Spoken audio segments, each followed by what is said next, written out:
নমস্কার। আগরতলা জিবি হাসপাতাল কেন্দ্রিক বহু সংবাদের সাক্ষী আপনারা অনেকেই। রাজ্যের স্বাস্থ্য পরিষেবা নিয়ে আপনাদের অনেকেরই অনেক রকম ধারণা আছে। স্বাস্থ্য পরিষেবা ভালো, স্বাস্থ্য পরিষেবা খারাপ, স্বাস্থ্য পরিষেবায় বিপর্যয়, স্বাস্থ্য পরিষেবা রোগীর কল্যাণের জন্য নয়, আবার স্বাস্থ্য পরিষেবা উন্নত, আরো বেশি উন্নত হয়েছে এই সরকারের আমলে, এমন অনেক কথা শুনেছেন। আজ আমরা এমন একটি বিষয় আপনাদের কাছে তুলে ধরব, আপনি শুনে অবাক হবেন। অবাক হয়েছেন অনেকে। খোদ জিবি হাসপাতালে চিকিৎসাধীন রোগীর উপর হামলার চেষ্টার অভিযোগ উঠেছে।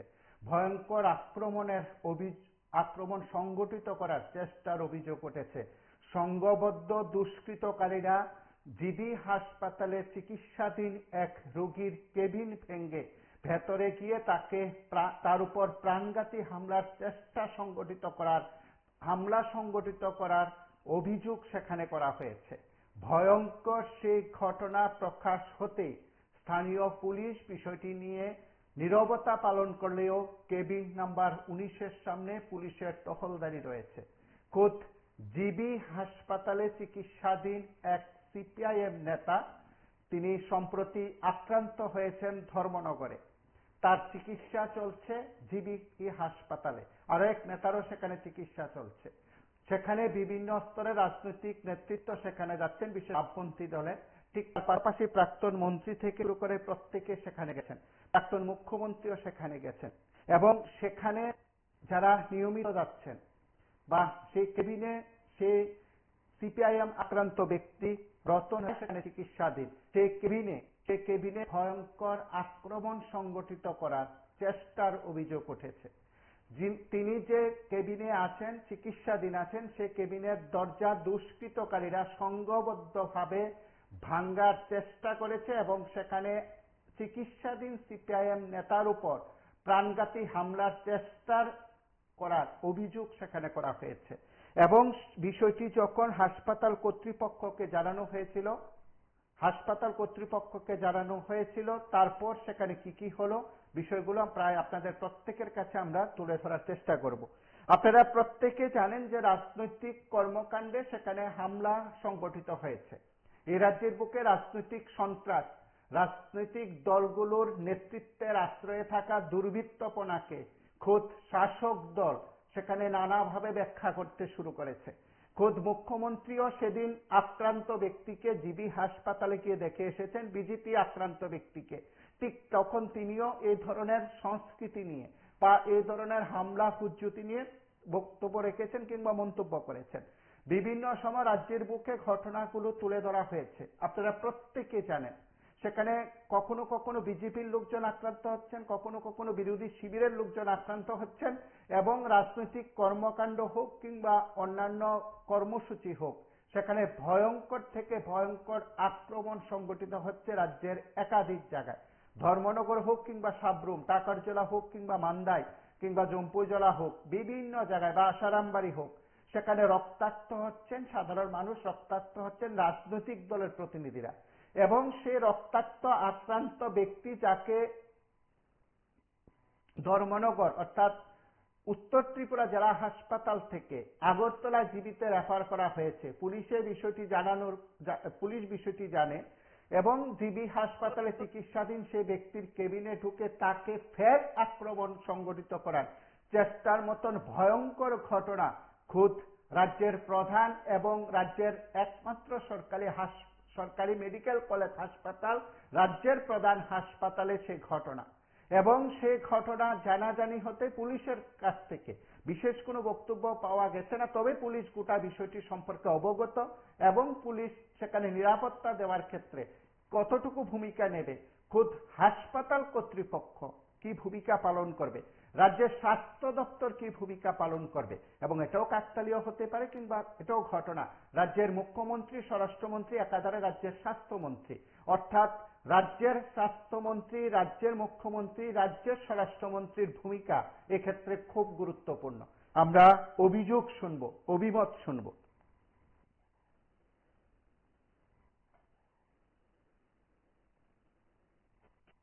চেষ্টা করবো আজকে স্ক্যান হয়েছে আমার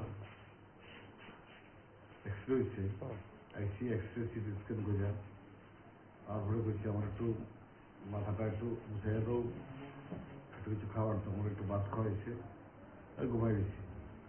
হঠাৎ জোরে জোরে দরজার মধ্যে শব্দ, বুকটা ভাঙছে। নমস্কার, কে বলছেন? আমার ভাতিজা। আমি চয়ন থেকে বলছি। কথা বলুন। এবং আমরা ত্রিপুরার যে ত্রিপুরাবাসী এবং যারা বিরোধী দলের সমর্থন নেতা কর্মী আছে, তারা যদি পুলিশের উপরে বিশ্বাস থাকে তারা প্রাণ নাশের সম্ভাবনা আছে। ওরা মনে করি অন্তত বিরোধী দলের যারা সমর্থন এবং যারা কর্মী তারা নিজেরই তার প্রতিরোধ বেড়ে তুলতে হবে। ত্রিপুরার যে পুলিশের কাছ তারা ইচ্ছা তিনি খুলে তারা কোনখানে এভাবে মারা যাবে। তাহলে আমরা আপনাদের মাধ্যমে সমস্ত বিরোধী দলের কারণে বলবো, অন্তত যার যার বাঁচার মতো ব্যবস্থা আপনারা করুন, নাহলে আগামী দিন এই সন্ত্রাসবাদী দলের সাথে আপনারা কোনোদিন পারবেন না। যদি প্রতিরোধ না করেন তারা যদি পিঠ পারে আপনারা পাচ্ছেন মারতে হবে, না হইলে এই ত্রিপুরার যে সন্ত্রাসবাদী বাহিনীর লোক আপনারা সমস্ত বিরোধী দলের কংগ্রেস আছে, সিপিএম আছে, আমরা বাংলাদেশের সমস্ত বিরোধী দলের আমরা এই আহ্বানে রাখবো, অন্তত তার প্রতিরোধ করে তুলুন, এটুকুই বলার। সেদিন আক্রান্ত হওয়ার পর তাদেরকে হাসপাতালে পৌঁছে দেওয়ার ক্ষেত্রে পুলিশ, ফায়ার সার্ভিস সহ সংশ্লিষ্ট সকলকে বাধা দানের অভিযোগ উঠেছিল। তারপর কোনো ক্রমে সেখানে কোনো একটি গাড়ি দিয়ে সেখানে আক্রান্তদের হাসপাতালে পৌঁছানো হয়। তারপর তাদের মধ্যে দুজনকে জিবি হাসপাতালে রেফার করা হয়েছিল সেদিন এবং রাতে এবং তারপর দিন। ঠিক সেখানে চিকিৎসাধীন ব্যক্তির উপর কেবিনে ভয়ঙ্কর আক্রমণ, সংঘবদ্ধ আক্রমণ করার অভিযোগে কি বলা হয়েছে আমরা একবার শুনব।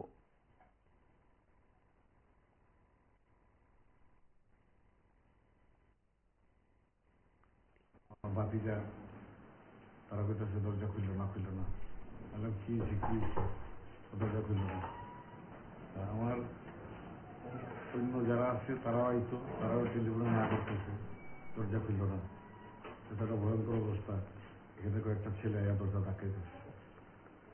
সাথে সাথে আমি আমাদের মানিকদের ফোন করছি, পার্টি সেক্রেটারি মানিকদে করছে, পবিত্র কথা ফোন, উনি সুনামরা যোগাযোগ করছি। আসে আমার কাছে ছেলের কাছে, ভাতিজার কাছে দিয়েছি তার নাম্বার। ওই তারা তখন বলছে আমরা খোঁড়াইতেছি, দেখতেছি। ওই তারা পাঠাইছে, এখানে পাঠাইছে। কে বা কারা তারা? ওই ছেলেগুলো তো আমরা দরজা খুলে দেখছি না। এখানে কাজ করে যারা ঘর মুছে, তো মহিলাটি বেরিয়ে এসে কইছে তিনটা ছেলে দাঁড়াই দিচ্ছে, তিনটা ছেলে। আপনি এখন বর্তমান কোনখানে আছেন? আমি তো আগরতলা জিবি হাসপাতালে কি এই দরজা ধাক্কাইছে? হ্যাঁ, আমারই 19 নম্বর কেবিনের মধ্যে দরজা ধাক্কাইছে। কেন ধাক্কাইছে কি আমি কিছু জানি না। আমি তো ট্রিটমেন্ট করতে আছি। এবং এই ধাক্কানিটা কালকে একবার টের পাইছি। কালকে এখানে ওই আমার পাশে একটা পেশেন্ট আছে, তারা কোন জায়গার পেশেন্ট আমি জানি না কিছু, আমিও তো পেশেন্ট। ওই পেশেন্টের ঘরের মধ্যেই আসা যাওয়া করে ছেলেগুলি, মানে যারা দেখছে আর কি, এখানে যারা স্টাফ স্টাফ আছে, যে তিনটা ছেলে আইছে তারা ওই পেশেন্টের ঘরে আসা যাওয়া করছে। আপনার কাছে কি মনে হয়েছে, কি কারণে ধাক্কা দিতে পারে? আমি কিছু বুঝতেছি না কি কারণে দিব। কোনো কারণ থাকলে তো দিতে পারে। ধাক্কাটা যেভাবে মারছে, একজন লোক যদি আসে একজনের ঘরে, তাহলে ধাক্কাটা মারবো সুন্দরভাবে। ও তো অনেক লোক আইতেছে, ধর্মনগর থেকে আইতেছে, বাইরের থেকে আইতেছে, এত নক করে ঢুকে এখানে জোরে জোরে ধাক্কা মারছে। মনে হয়েছে এটা কিছু শক্ত একটা কিছু দিয়ে মারছে, শক্ত একটা কিছু দিয়ে, মনে হয় হেলমেট টেলমেট এরকম মারলে যেরকম হয় এরকম মনে হয়েছে আমার। এগুলো বিষয়। এখন আমি শরীরটা তো আমার দুর্বল, আমার পড়লে ঘুম লাগে। তা আজকে দুপুরবেলা 1টার পরে 2বার হয়ে গেছে ঘটনা। বাধ্য হইয়া তো আমি জানাইছি তারা, এবার আপনারা করতে খবর পেয়েছিলাম। আপনারা শুনলেন সেখানে তিনি তার কথা বলেছেন, তিনি তার অভিযোগের কথা বলেছেন, অভিমত ব্যক্ত করেছেন। সামগ্রিক বিষয়গুলো নিয়ে আমরা যখন আপনাদের সামনে বিষয়গুলো উপস্থাপন করেছি, অনেকে বিভিন্ন জায়গা থেকে আমাদের সঙ্গে আপনাদের সামনে তাদের মতামত দিতে চান। তারা অনেকে বলছেন যে রাজ্যের বুকে এই ঘটনা রাজ্যের বিভিন্ন সরকারি প্রতিষ্ঠানগুলোতে এটা একটা ভয়ঙ্কর ঘটনা।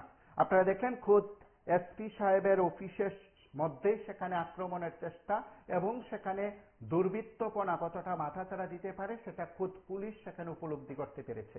পুলিশের ভাষায় সেখানে দুষ্কৃতকারীদের ছাড় দেওয়ার চেষ্টার অভিযোগও সেখানে উঠেছে, খোদ পুলিশ আধিকারিকরা সেখানে বলছেন।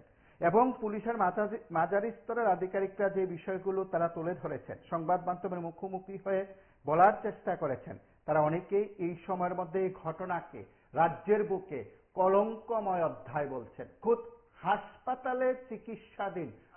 হাসপাতালে চিকিৎসাধীন রোগীর রুমে বা কেবিনে আক্রমণের চেষ্টা, সংঘবদ্ধ আক্রমণের চেষ্টা, রাজ্যে সেটা নজিরবিহীন ঘটনা।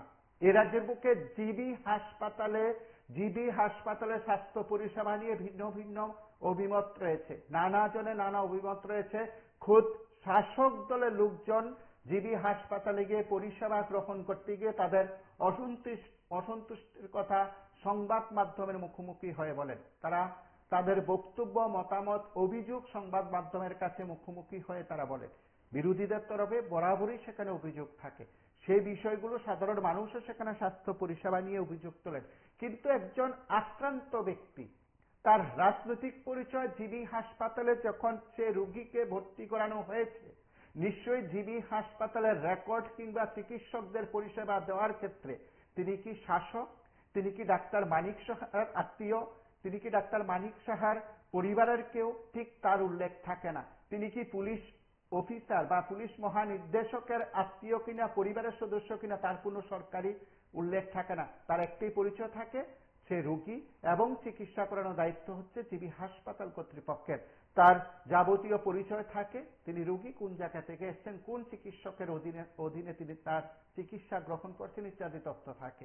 কিন্তু সেখানে এই ধরনের ঘটনা এবং তার উপর হামলার চেষ্টার অভিযোগ, তার কেবিনে হামলার চেষ্টার অভিযোগ যেখান থেকে উঠে এসছে, সেখানে সিসি ক্যামেরা রয়েছে, সংশ্লিষ্ট যারা স্বাস্থ্যকর্মী রয়েছেন তারা বিষয়টি জানেন, হাসপাতাল কর্তৃপক্ষ বিষয়টি জানে, পুলিশ প্রশাসন বিষয়টি জানে। নমস্কার, কে বলছেন?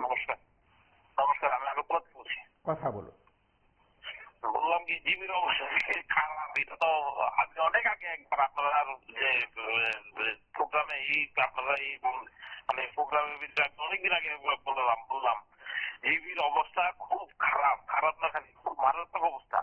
জিবিতে একটা চেয়ারের ভিতরে বসতে পারবেন না, চেয়ারে যদি আপনি বসেন আপনি পড়ে যাবেন চেয়ার থেকে। চেয়ার গুলো এত ভাঙ্গা, আউটডোরে যান আপনি, আউটডোরে যতগুলো চেয়ার আছে সবগুলা চেয়ার ভাঙ্গা, খুব খারাপ অবস্থা। আপনার জিবিতে আমি নিজে জিবি থেকে বেরিয়েছিলাম, আমি বিদেশি করার জন্য আমি গেছিলাম, যে এখন জিবি থেকে আমি নিয়ে এসেছি। স্যার আমাকে ছুটি দিয়ে দেন, আমি তো ঘুরে যাবো এখানে থাকলে, কারণ কেউ জিজ্ঞাসা করে না। এরপর আমি এখান থেকে ছুটি নিয়ে আমি এই টিএমসি হসপিটালে যে প্রাইভেট দেখাইছি, গেছিলাম 7 দিনের মাথায় ছুটি নিয়ে আমি চিকিৎসা হয়ে টিএমসি থেকে এসেছি। খুব খারাপ অবস্থা জীবিত। এটা কে বলে? ত্রিপুরার যে শিক্ষা ব্যবস্থা, স্বাস্থ্য ব্যবস্থা সব দিকে সরকার ব্যর্থ। এরপর আপনি আপনার সমস্যা সব দিকে সরকার ব্যর্থ। মানুষ বুঝতে পারছে না। আমি আপনাকে একটা কথা বলছি, মানুষকে অন্ধভক্ত একটা শ্রেণীর লোক আছে, অন্ধভক্ত, ওরা বিজেপি অন্ধভক্ত, তারা কিছু বুঝতে পারতেছে না রাজ্যের অবস্থা কোন জায়গায় আছে। রাজ্যের অবস্থা খুব খারাপ দাদা, আপনারা বুঝতে পারতেছেন না। আমি খুব জিবির থেকে বেরিয়ে এসেছি, আমাদের এখানে জিবির থেকে বেরিয়ে এসেছি, আমি খুব খারাপ অবস্থা জিবিতে। আমি জিবির থেকে বেরিয়ে এসেছি, আমি জানি জিবির অবস্থা কি। অনেকদিন আগে আমি একবার বলেছিলাম আপনার আগে, জিবির অবস্থা খুব বেহাল অবস্থা। একমাত্র সরকারি কোন স্কুল, কলেজ সবকিছু অবস্থা খারাপ না। সরকারি প্রতিটা স্কুল হয়ে যাচ্ছে, প্রতিটা সরকারি হসপিটালে বেহাল অবস্থা। প্রাইভেট সেক্টর করে দিতে বলবে, প্রাইভেট দিয়ে গভর্নমেন্ট টাকাচ্ছে পরিষেবা, গভর্নমেন্ট রেভিনিউ কালেকশন করবে। নমস্কার, রাখছি। আপনারা যারা রাজ্যের বিভিন্ন জায়গা থেকে কথা বলছেন, সার্বিক স্বাস্থ্য পরিষেবা নিয়ে সেখানে বক্তব্য থাকতেই পারে, সার্বিক বিষয়গুলো নিয়ে কথা থাকতে পারে, অভিযোগ থাকতে পারে, কিন্তু খুদ হাসপাতালে চিকিৎসাধীন, জিবি হাসপাতালে চিকিৎসাধীন ব্যক্তির কেবিনে সেখানে হামলার চেষ্টা, হাসপাতাল কর্তৃপক্ষের কি ভূমিকা, পুলিশ প্রশাসনের কি ভূমিকা? নমস্কার, কে বলছেন?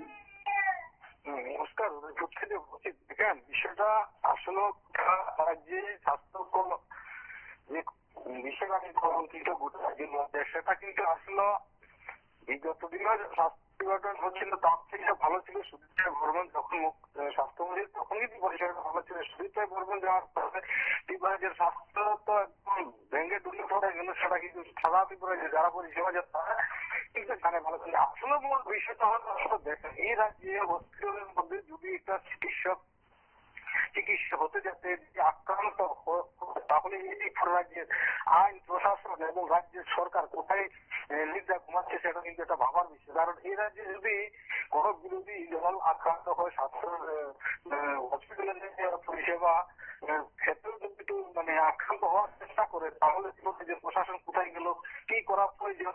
কারণ বিরোধীরা বিরোধীর মতনে চলতে হবে, কারণ বিরোধীরা তো তাদের গণতান্ত্রিক অধিকার নিয়ে দেশের গণতন্ত্র অধিকার নিয়ে তারা মাঠে ঘাটে তাদের যে সরকারের যে স্বৈরাচারের বিরুদ্ধে মানুষের কাছে জানান দেওয়ার চেষ্টা করে, যে মিথ্যা প্রতিশ্রুতিদের বিরুদ্ধে কথা বলছে, মুখের পাশে থাকার কথা বলছে। এখন পর্যন্ত 8 বছরে বিজেপি কোন পাশে রয়েছে? ত্রিপুরা যে 7 ডিপার্টমেন্ট গুলোর মধ্যে ব্লাড ব্যাংক সমস্ত বিরোধীরা বামপন্থী ছাত্র যুবকরা রক্তদান শিবির করে ব্লাড দেওয়ার চেষ্টা করে, সেই রক্তদান শিবিরের উপরে এই বিজেপি দুষ্কৃতিকারীরা আমার সেই রক্ত ঝরায়। কিন্তু আসলে ত্রিপুরার যে একটা ভাবার বিষয়, কিন্তু মানুষ প্রতিনিয়ত ঐক্যবদ্ধ হয়ে যাচ্ছে হবে, কারণ এইভাবে ত্রিপুরায় চলতে পারে না। কারণ ত্রিপুরার যেটা ঘটেছে সর্বক্ষেত্রে রাজনৈতিক দলের টানা ব্যবসার মধ্য দিয়ে কিন্তু মানুষ একটা বিশালের মধ্যে পড়ে গিয়েছে। প্রতিনিয়ত মানুষের কাজকর্ম, দৈনন্দিন জীবনের কষ্ট এবং বেকারের মুখোমুখি কিন্তু ত্রিপুরার যে রাস্তাঘাট, স্কুল কলেজ সমস্ত ডিপার্টমেন্ট গুলো যে পরিস্থিতির মধ্যে রয়েছে, কিন্তু ত্রিপুরার যে সরকারের যারা মন্ত্রী বিধায়ক রয়েছেন তারা কিন্তু বড় বড় মাধ্যমে চলছে। কিন্তু তার বড় বড় কথা কিন্তু বিগত দিন বাম সরকারের আমলে এখন পর্যন্ত 20 বছরের মাধ্যমে কোন ইতিহাস দেখাতে পারে যে হসপিটালের মধ্যে কোন দুষ্কৃতিকারীরা আক্রান্ত করেছে, তাদের আইনের ব্যবস্থা হয়েছে না, কোন প্রধান দুর্নীতি করেছে তার বিরুদ্ধে গ্রহণ করেছে না, পুলিশ অ্যারেস্ট করেছে, কোর্টের মাধ্যমে চালান করেছে। এই রাজ্যের বামপন্থীরা রেকর্ড হয়েছে। কিন্তু এখন বর্তমান পরিস্থিতির মাধ্যমে একটা ম্যানমানের সাথে পুলিশ প্রশাসন কথা কইতে ভয় পাচ্ছে। কিন্তু আসলে কোন জায়গাতে প্রশাসন হয়ে রয়েছে, কিন্তু আপনারা যারা একেবারে রাজ্যের বিভিন্ন জায়গা থেকে নানাভাবে রাজ্যের আইন শৃঙ্খলার কথা বলেন, রাজ্যের আইন শৃঙ্খলা পরিস্থিতির কথা বলেন এবং সেখানে বিষয়গুলো উপস্থাপন করার চেষ্টা করেন, তার বাইরে থেকে এই ঘটনাটা নিঃসন্দেহে রাজ্যের স্বাস্থ্য পরিষেবার ক্ষেত্রে যাবতীয় সব অভিযোগের ঊর্ধ্বে এবং ভয়ঙ্কর থেকে ভয়ঙ্করতম ঘটনা। নমস্কার, কে বলছেন?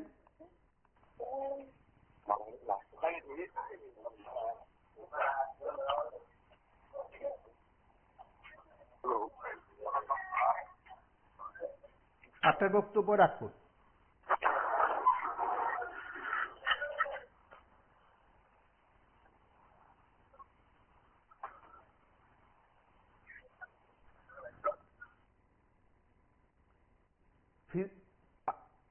নমস্কার, কে বলছেন? বিভিন্ন জায়গায় ঘটনাগুলোর পর নানাভাবে রাজনৈতিক দলের তরফে বক্তব্য থাকে, শাসকের তরফে থাকে, বিরোধীদের তরফে থাকে। খোদ বিজেপির লোকজন আক্রান্ত হয়েছেন, রাজনৈতিক দলকে নিশানা করে মুখ্যমন্ত্রী থেকে শুরু করে প্রত্যেকে বক্তব্য রেখেছেন। নমস্কার, কে বলছেন? আমি বলছিলাম স্বরাষ্ট্র দুটা গুরুত্বপূর্ণ তথ্যই মানুষের হারাতে উনি কি করছেন? উনি শুনলাম আপনাদের মাধ্যমে শিক্ষিত দাঁতের ডাক্তার কি অনেক উচ্চ শিক্ষিত লোক, উনি 10 টাকা পয়সার মানুষ নিয়ে শুনেছি খুব কোটিপতি, সম্পত্তি কোটিপতি, তাহলে উনি কেন লেজের বৃত্তি করছে? সারা মিডিয়া, সামাজিক মাধ্যম, ইলেকট্রনিক মিডিয়া, প্রিন্ট মিডিয়া ওনার বিরুদ্ধে দেখাচ্ছে ধর্মনগর উত্তাল হয়ে যাচ্ছে, এসপি অভিযোগ হাঙ্গামা করছে, দুটো টিকেট দিলে তো কেন নিয়ে বসে যাচ্ছে না? এটা খুব ভালো কথা। কেউ এতো কি ক্ষমতা নবী বিপ্লবের থেকে আরো কি বলবো জঘন্যভাবে করতে বাধ্য হবার দেখবেন সব কেন্দ্রে কেন্দ্রে যাচ্ছে রিপোর্ট বিভিন্ন মাধ্যম থেকে বিভিন্ন শাখা সংগঠন থেকে দিল্লিতে যাচ্ছে। উনি পদত্যাগ করুন দ্রুত ওর মাথায় করুন যেরকম তো ভদ্র রাজনীতি করতে গেলে হয়তো ভদ্র হলে হয় না, অতিভদ্র হলে রাজনীতি সম্ভব না। রাজনীতি করতে গেলে অভদ্র হতে হয়, মতো গুন্ডা হতে হয়, মানে সমাজ বিদ্বেষকে দমন করতে হবে। বুঝতে পারবেন না, একদম নিশ্চিত উনি আসন্ন বিসি কাউন্সিল নির্বাচনের পুরোপুরি দেখবেন ওনাকে দিল্লি থেকে পদত্যাগ করে ওনাকে দেওয়া হবে। উনি ইলেকট্রিক ভিত্তি করছেন, কি কি বলেন কি একটা কথা বলতে পারেন না। এদিকে মার্চে ত্রিপুরা রাজ্যে বিধানসভার প্রাক্তন কি এমএলএ এই অমিতাভ দত্ত, তারপর পরিষদের তুলনায় বিরোধী সিনহাকে আক্রমণ করা হচ্ছে, উনি এইসব নিয়ে কোনো গুরুত্ব দিচ্ছেন না। কেন বসে আছেন স্বরাষ্ট্র দপ্তরে? আর আপনার ডিজিপি ওনাকে রিপোর্ট করুন দিল্লিতে যে ওনার দ্বারা চলবে না, তাহলে তো ডিজিপি পাল্টিয়ে দেবে আবার। একদম মানে বাজে চলছে। প্রথম ভালো ছিল, আমি এখন বলছি অদ্ভুত সরকার চলছে। কোন কারো কনভার্সন নেই, যোগাযোগ নেই, কোথায় যাচ্ছে। উনি যে মন্ত্রী পরিষদের মানে নেতা মুখ্যমন্ত্রী, উনি নিজেই বলতে পারেন না ওনার মন্ত্রীরা কোথায় যাচ্ছে কি করছে। বুঝলেন, একদম মানে বিপ্লব দেবের থেকে আরো হতো। আমরা আগরতলায় সে ঘটনার পর ধর্মনগরে ঘটনার পর রাজনৈতিক কর্মকাণ্ড দেখেছি, সেখানে নেতৃত্বের বক্তব্য আমরা শুনেছি। এই বিষয়গুলো আপনাদের কাছে তুলে ধরবো। নমস্কার, কে বলছেন? নমস্কার দাদা, আমি সুনীল কুমার দাস বলছি। কথা বলুন। দেখুন, এই যে সার্ভিস গুলা হইতেছে, আপনি শিক্ষাক্ষেত্র স্কুলের মাধ্যমে বিদ্যালয়ের সাথে বিভিন্ন মাস্টারের পড়াশোনা এই করতে করতে সমস্ত ডিপার্টমেন্টগুলি ধ্বংস করে দিচ্ছে। বিয়া পাবলিকের ব্যবসাটা রামরাম্মা করে দিচ্ছে। এই যে অত্যাচার বললাম, অত্যাচার হওয়ার সাথে কি হইব, তাদের যে দোকানগুলা বইছে বিভিন্ন জায়গাতে এখন তো সরকারি হসপিটাল ব্যবস্থা বাড়া নাই না, সেইটা সুবিধা নাই, সব বন্ধ করে দিল। এইভাবে প্রাইমারি যে চিকিৎসালয় আছে গ্রামে গ্রামে এগুলি রেখাইছে। এইগুলির জন্য দাদা যারা কিছু করেন, এইগুলির জন্য অত্যাচারের জন্য সিপিএমও দায়ী, কংগ্রেসও দায়ী। কারণ বিজেপি এই আশ্বাই বই আসছিল যে তারা অত্যাচার করতে থাকুক, বিজেপি আমরা স্বাধীন মানে গদি পাবো, এই দিন সমস্ত হিসাব রকম এবং রাষ্ট্রের যারা ধ্বংস করে দেওয়া, রাষ্ট্র তো ধ্বংসের জন্য রাষ্ট্রের বুক দখল তারা করবো। মনে করি ব্রাহ্মণরা বুক দখল করবো, তারা ব্যবসা করতে হবে, তারা কোনো ছোঁয়া দেওয়াতে নাই, কিন্তু ব্রেন তাদের, পুঁজি তাদের, সবকিছু তাদের ভারতবর্ষে খারাইতেছে। অত্যাচারের এই যে কাজগুলোর জন্য দায়ী কিন্তু সিপিএম, কংগ্রেস, সবাই তৃণমূল আয় গেলে মারামারি, পিটাপিটি, সাধারণ মানুষের মধ্যে স্বাভাবিক একটা আমরা সরকার থেকে বঞ্চিত যে জিনিস আমরা চাইতেছি সেই জিনিসটা করে না। তো সরকারের মধ্যে আমাদের একটা খুব আছে, তো ধরে না আমরা বয়স্ক মানুষ হওয়াতে ঠিক আছে, খুব আমরা তা হইতে অনেক লোক আছে তারা নিজের কত পাবে না, পরের কত পাবে না, এইভাবে তো শোষণ করে নিতে হবে। যদি আমি চালাক শোষণ হই, আমি গদ্দার হই, তাহলে সরকার পাল্লে স্বাভাবিক আমি একটা এটাই তো হইতেছে। এই যে সিপিএমের নেতৃত্ব, কংগ্রেসের নেতৃত্ব, বর্তমানের নেতৃত্ব একটা বীজ হইতেছে রাষ্ট্রের মধ্যে। সাধারণ মানুষ ধ্বংসিত, তাদের বিবেক দেওয়া দেখেন সমস্ত ডিপার্টমেন্ট গুলি বেঁচে রয়েছে। ড্রাইভার চুরি করে কুইয়া এবং গাড়ি বাড়াই না চলাইতেছে 20-24 ঘন্টা যখন বুঝি তখন তার ব্যবহার করতেছে গাড়িগুলি। অর্থ তো বাড়তেছে, কিন্তু অর্থগুলো দেখতেছে সব মূলবাদী ব্রাহ্মণবাদী যারা শাসক দেশের, যারা পয়সা খাটায় ব্যবসা করে, তারা পকেটে যাইতেছে, মন্দিরে পয়সা যাইতেছে। তারপর এই অর্থনৈতিক গায়েব করে তো হইতেছে এই সকল যারা আপনার মুনিবাসী, প্রধানমন্ত্রী, মুখ্যমন্ত্রী এরারে, কিন্তু আড়ালে থেকে তারা শেষ করতেছে, আমরা সম্পর্ক নষ্ট করতেছে। আর এই লালচ করে তারা নিজের স্বার্থের লেগে দাদা আপনি করতে বুকে টুকি দেওয়া তারা জনসাধারণ মেডিয়া কোনো এই ধরনের অত্যাচার করছে কিনা একটা নেতা পাবে না সিপিএম কংগ্রেস সবাই সবাই বাংলা লেগা ইনকামের লেগা বাংলাদেশ যে সমস্ত বইরা 500 টাকা খেয়েছে ছাত্ররা খাইছে প্রচুর স্টুডেন্টরা তখন পর্যন্ত এসটি এসটি ওবিসি মাইনরিটি কোটা শিক্ষিত পর্যন্ত ভারতবর্ষের দেশটা সীমান্ত জীবন হয়েছে কিন্তু সুযোগ সুবিধা সংবিধানের অধিকার তো প্রচুর আছে ভারতবর্ষে সব অধিকার এরা শেষ করে নিচ্ছে মনোবাদীরা যেদিন মনোবাদী ব্রাহ্মণবাদী ক্ষমতার শাসক যতদিন না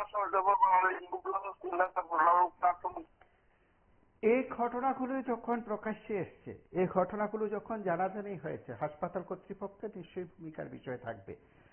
নমস্কার, কে বলছেন? কথা বলুন। বলছিলাম আজকে স্বাস্থ্য ব্যাপার নিয়ে দেখাচ্ছেন জিবির ঘটনা এই কাহিনী।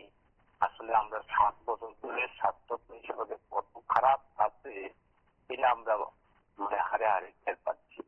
আমরা দেখলাম যে যদিও বামফ্রন্টের আমল এত খারাপ ছিল না, তবু আসো কিন্তু দেখলাম সুদীপ্তাই বলবেন যখন স্বাস্থ্য বিভাগের দায়িত্ব নিত আমরা কিন্তু মোটে ছিলাম ভালোভাবে স্বাস্থ্য পরিষেবা চালানোর মতো ওর ক্ষমতাও ছিল আর সেই তদন্তটুকু করেছিল।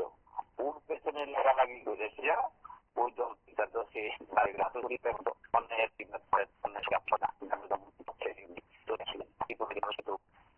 এখনো ভাবতে পারিনি যে আসলে ভালো খারাপের সঙ্গী থাকে আর টাকা পয়সার প্রতিশ্রুতি দিল ওই জন্য সমস্ত উত্তর দিল আর যদিও দিনের মধ্যে আমি তার মধ্যে সাধারণ সেরকম যদি মানুষের লোভনীয় থাকে তো মানুষ ভালো সরকার কি করে পাবো? ভালো সরকার তো পাবেন না। এই যে সরকারটা এরকম হবে পৃথিবী, এটা কিন্তু জানাও মানুষ দ্বিতীয়বার কিন্তু সরকারটা আবার আনবে, কিন্তু আনার পর কোনো কি পরিবর্তন দেখছে না, পরিবর্তন হয়নি। আমরা মাননীয় মুখ্যমন্ত্রী উনি কিন্তু স্বাস্থ্য বিভাগের ডক্টর কি করে দন্ত বিভাগের ডাক্তার ছিলেন, তো উনি কিন্তু স্বাস্থ্য বিভাগ সম্বন্ধে ভালো জানার কথা ছিল। যে কথা থাকলো উনার তদন্ত করেন, ওনার দেশটা রাজ্যটা কিভাবে চলছে উনি সেই জিনিসটা ভাবেন। ওনার কিন্তু আমরা সবাই ভাবছিলাম আসলে ভালো মানুষ আমাদের স্বাস্থ্য পরিষেবা যদি ভালো না আসে ভালো মানুষ আমরা কখনই বলতে পারবো। আমাদের তো পরিষেবাটা ভালোভাবে আমরা পাইনি।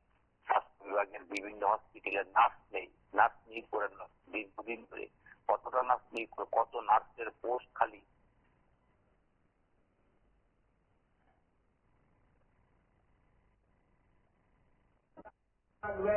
আমাদের বন্ধুদেরও কিন্তু একটা ধৈর্য আছে, সহ্য আছে।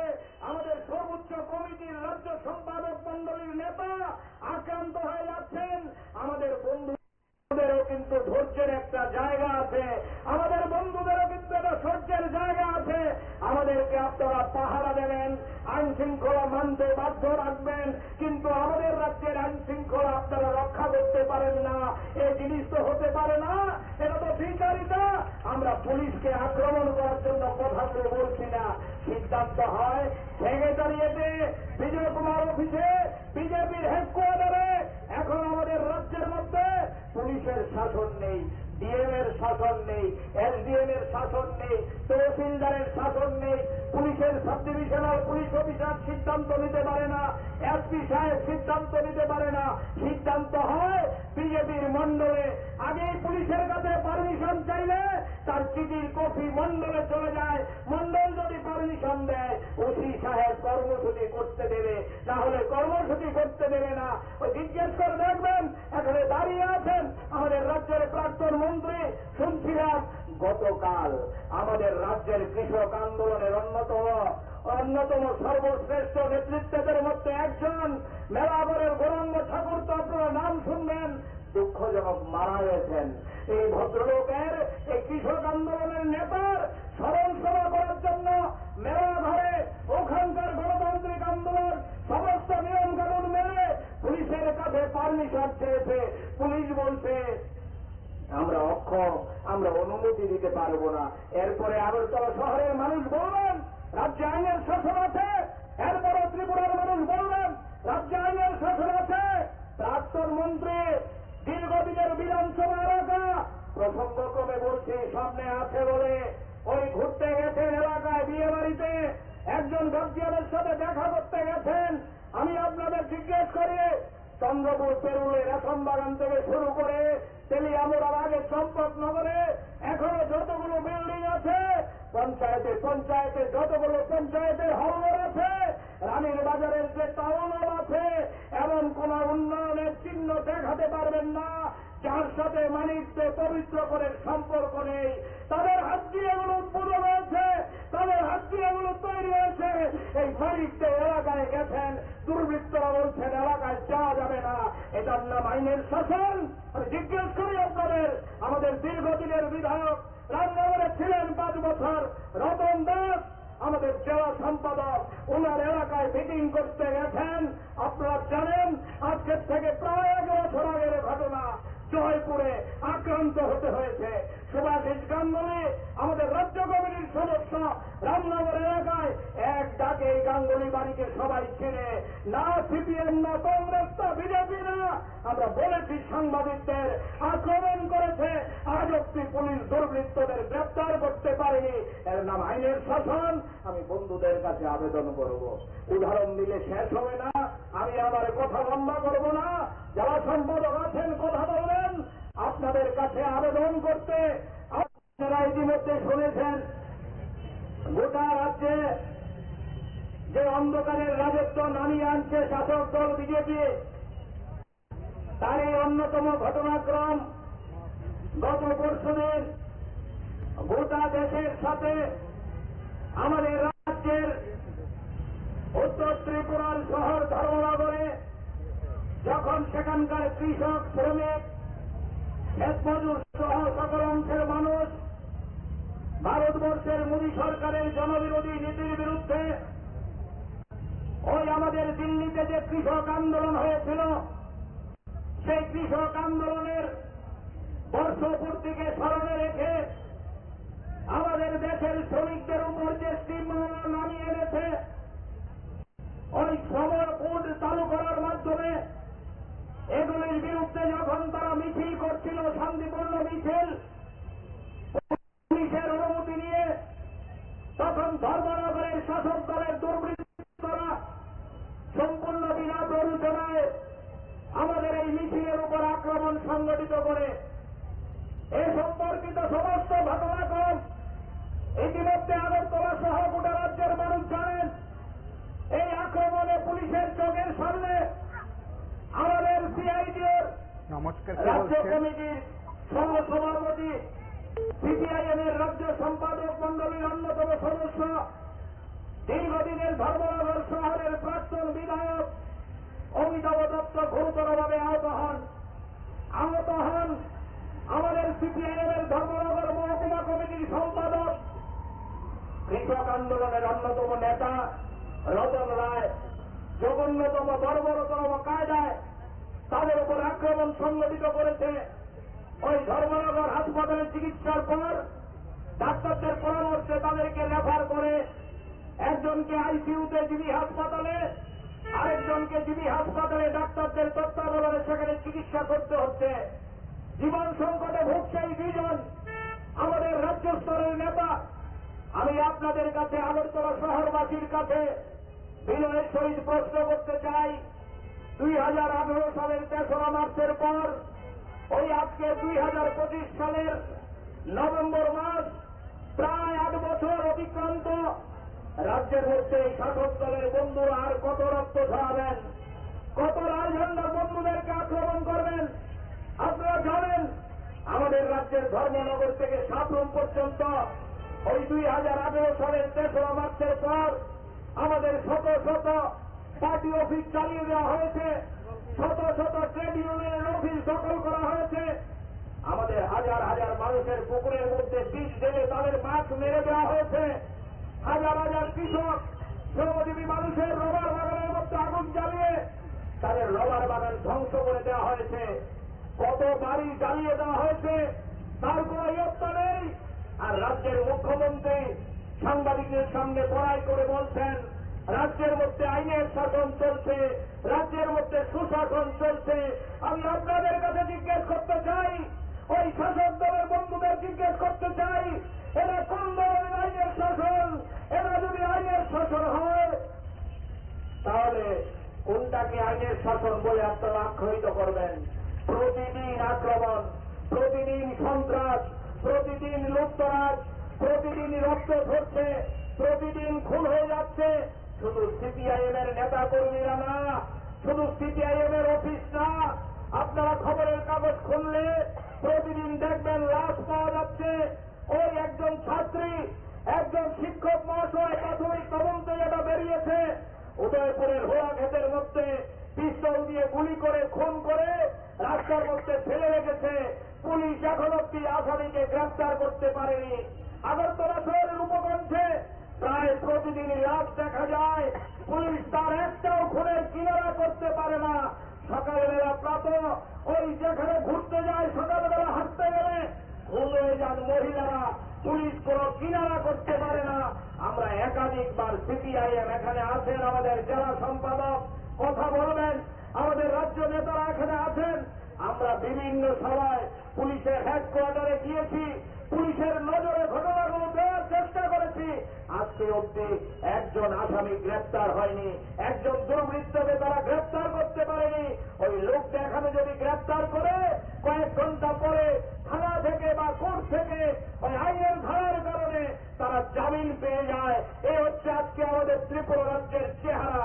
48 ঘন্টা অতিক্রান্ত, ধর্মনগরে ওখানকার প্রাক্তন বিধায়ক ধর্মনগরের এমন কোন উন্নয়নের কর্মকাণ্ড নেই যার সাথে অমিতাভ দত্তের নাম জড়িয়ে নেই। ধর্মনগরে এমন কোন গণতান্ত্রিক আন্দোলন নেই যার সাথে রতন রায়, অমিতাভ দত্তদের নাম জড়িয়ে নেই। তাদেরকে আক্রমণ করেছে। 48 ঘন্টা অতিক্রান্ত, এখন অব্দি পুলিশ আসামি ধরতে পারেনি। আসামির নাম খবরের কাগজে বেরিয়েছে, আসামির নাম দিয়ে থানার মধ্যে ওই দায়িত্ব নিয়ে সেখানে নাম দেওয়া হয়েছে, আজকে অব্দি আসামি সেখানে ধরতে পারেনি।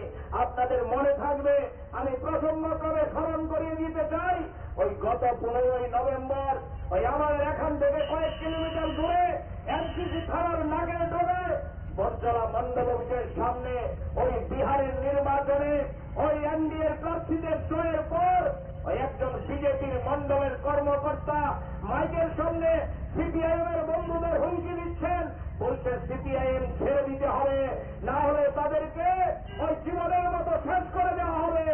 ওপেন হুমকি দিয়েছে, সোশ্যাল মিডিয়ায় ভাইরাল হয়েছে, তার নাম প্রকাশ্যে এসছে, কোন ফ্লেটে থাকেন তার ঠিকানা আমরা সংগ্রহ করেছি, ভোটার লিস্টে তার বাবার নাম সংগ্রহ করেছি, নাম সংগ্রহ করে আমরা এনসিসি থানায় গিয়ে এফআইআর করেছি, নাম দিয়ে থানার ওই চিঠি লিখিত আকারে তার কপি আমরা এসপি সাহেবের কাছে দিয়েছি, তার কপি আমরা এনকিপিউ সাহেবের কাছে দিয়েছি।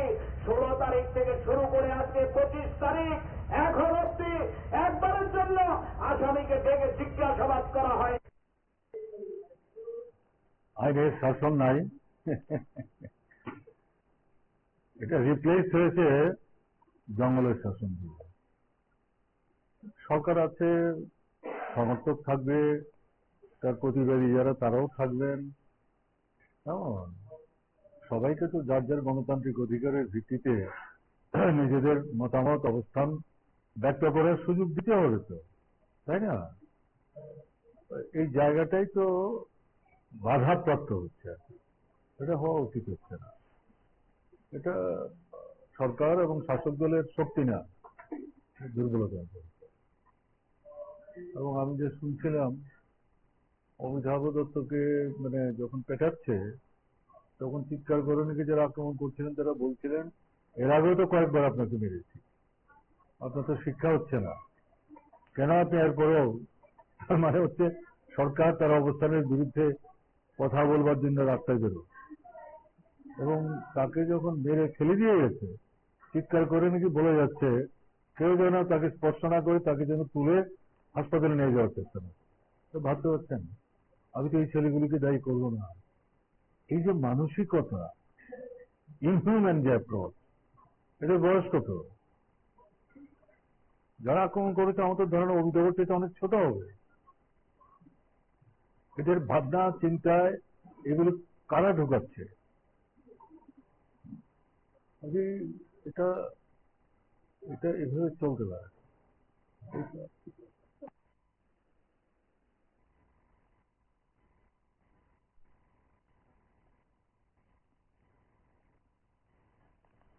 আপনারা শুনলেন সেখানে বিভিন্ন জনের তরফে কিছু প্রতিক্রিয়া বা সংশ্লিষ্ট বিষয়গুলো সম্পর্কে বক্তব্য।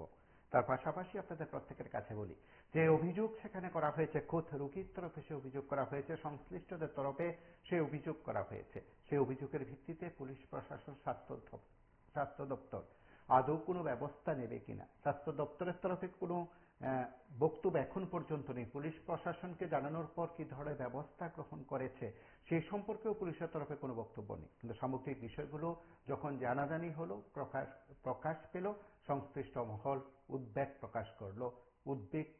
প্রকাশ করলো রোগীর পরিজন থেকে শুরু করে প্রত্যেকে। জিবি হাসপাতাল কেন্দ্রিক স্বাস্থ্য পরিষেবায় এই ঘটনা যখন প্রকাশ পেয়েছে, তখন আশা করা যায় পুলিশের ঊর্ধ্বতন কর্তৃপক্ষ, স্বাস্থ্য দপ্তরের ঊর্ধ্বতন কর্তৃপক্ষ গোটা বিষয়টি নিয়ে বিশেষভাবে নজর দেবে। আজ এ পর্যন্তই। নমস্কার, শুভরাত্রি।